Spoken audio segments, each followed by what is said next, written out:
Աստծո արքայության գալուստը, երբ փարիսեցիների կողմից հարց տրվեց, թե Աստծո արքայությունը երբ է գալու, նրանց պատասխանեց ու ասաց.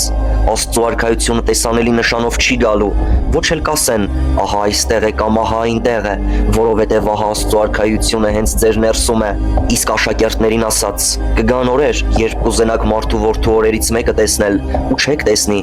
ձեզ կասեն, ահա այստեղ է կամ ահա այնտեղ է։ Չգնաք ու չհետևեք, որովհետև ինչպես ճայթող կայծակն է փայլատակում հորիզոնի մի ծայրից մյուսը, այնպես էլ կլինի մարդու որդին իր օրը, բայց նախ պետք է, որ նա շատ չարչարվի եւ այս սերնդի կողմից մերժվի։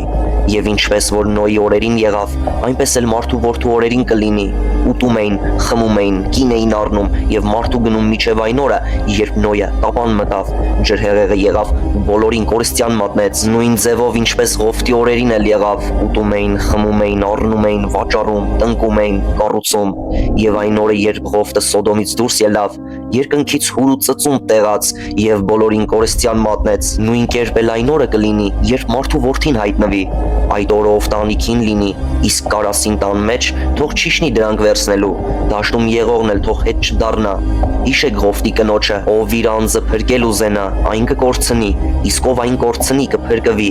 Ասում եմ ձեզ, այդ գիշերը երկու հոգի մի անկողնում կլինեն, մեկը կվերցվի, մյուսը կթողնվի, երկու կին միասին աղալիս կլինեն, մեկը կվերցվի, մյուսը կթողնվի։ Եվ պատասխանեցին նրան ու ասացին. Որտեղ, Տեր։ Հիսուսն էլ ասաց նրանց, որտեղ մարմինն է, արծիվները այնտեղ էլ կհավաքվեն։